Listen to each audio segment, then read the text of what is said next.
sheekooyinkii iyo waayihii garaad wiilwaal.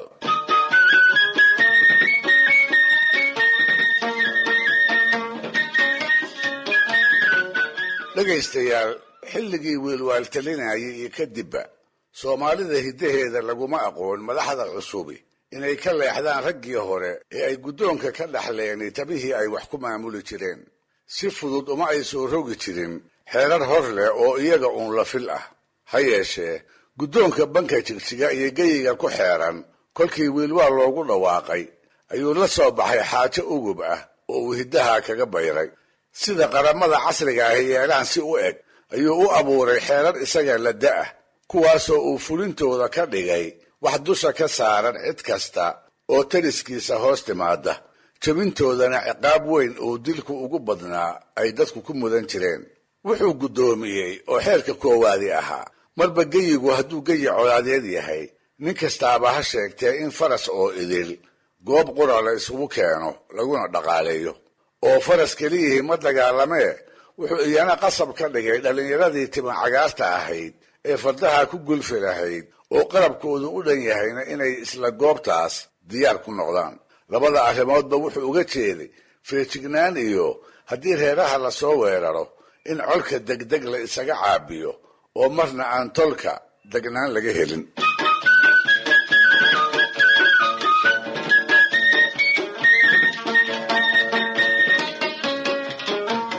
xeerka labaad ee uu soo rogay wuxuu ahaa karinla awr oo idil in isna meel lagu wada hayo oo baadi iyo banjoognimo laga dhowro. taana wuxuu uga dan lahaa haddiiba ay lama huraan noqoto col aan la iska celin karin in laga qaxo, in gaadiid la-aan awgeed aan reeraha qaarkood meesha lagaga tegin, hadhowna aan la darfagoosan.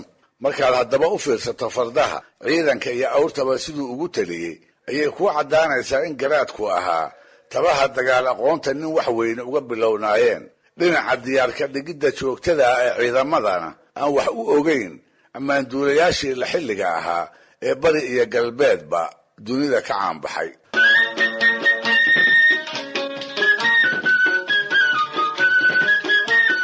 xeerka saddexaad ee garaad wiilwaal uu soo rogay dhaqaalaha ayuu ku saabsanaa. wuxuu guddoomiyey qoysaska tolka inaan qaarna dherag iyo calool buuxda ku seexan, qaar kalena hamuun iyo harimo la'aan la weydoobin. hiddaha soomaalidu wuxuu ahaa reerka saboolka ahi inuu midka hodanka ah neef ama laba ka maashado, inta ay irmaan yihiin shafeecsado, goortii ay guraan amaba ay rimaanna uu reerkii awalba iska lahaa dib ugu soo celiyo. waxay ahayd arrin dhaqanka miyiga aad ugu fog, si aan fulinteedu sandullo ahayne ay samafal ahayd. waxay badanaa ku xirayd reerkaa hodanka ah ninka ugu weyni siduu deeqsi iyo waxgarad u ahaa iyo kolba inta ay isu jiraan reerka nacfiyaridu hayso ee wax ka maashanaya.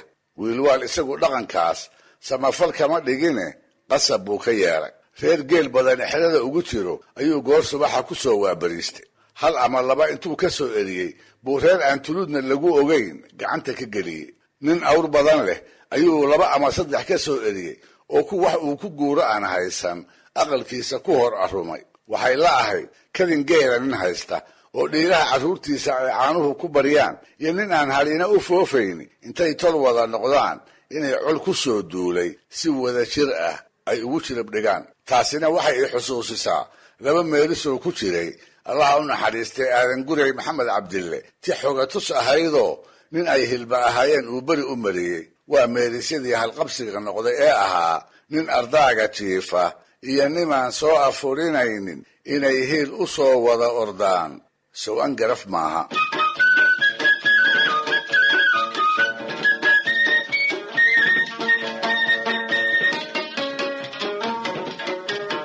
qabaa'ilka soomaalida iyo kuwa gaaluhu waxay muddo dheer ahaayeen xoolo raacato darisa.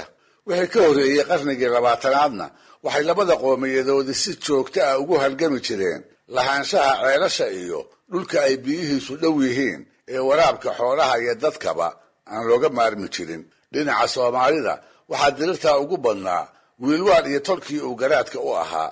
gaalahana waxaa boqor u ahaa dagaalyahan macangag ah oo gaalgurey ay soomaalidu u tiqeen. haddaba dabayaaqadii qarnigii 18aad ayay dagaalo ba'ani degaanka jigjiga labadaa qolo ku dhex mareen. inkastoo gaaluhu ay xoogaa bartiraha ka itaal roonaayeen haddana si ay ku dhacdayba waxay markii dambe gaareen is-afgarad ku saabsan biyo qaybsiga ceelkii banka jigjiga loogu soo aroori jiray. waxay ku heshiiyeen maalinta gelinkeeda hore inay gaaluhu ka cabbaan, gelinka dambena uu bartiruhu xoolaha ka waraabsado, reer gurigana uga dhaansado. hase ahaatee muddo gaaban kadib ayaa waxaa soo ifbaxday heshiiskaas inuu bartiruhu ku hulgan yahay, gaaluhuna ay ku guulaysan yihiin. sababtuse maxay tolow ahayd?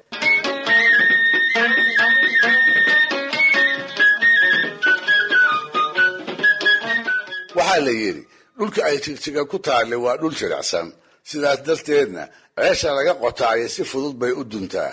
gaaluhu waa berigii ayay yimaadaan ceeshii oo xalay si wacan u maaxatay, markaas bay xoolaha ka waraabsadaan, sidii kale oo ay doonaanna uga muraadsadaan. gelin dambe ayaa la soo gaaraa, kolkaasoo sidii lagu heshiiyey ahaa xilligii uu bartiruhu lahaa. hase ahaatee iyaga iyo xoolahooduba waxay dawda soo gaaraan ceelashii oo cagtii geela iyo isdhafadhaafkii dawlisyadu ay jilciyeen. dabadeedna dhowr hormo oo keliya markii ay ka waraabsadaan ayay wada dumaan, iyada oo intoodii badnayd xoolihii ay soo aroorsadeen ay ka ooman yihiin, haamihii dhaamankana aan lagu dhibcin. waxay isku dayaan inay mar kale qodaanoo ay ciidda dibadda uga soo saaraan, waxse ugama naasacadaadaan. maxaa yeelay iyaga oo weli ciid bixintii ku howlan, xoolihiina ay ooman yihiin, ayay maalin walba qorraxdu ka dhacdaa.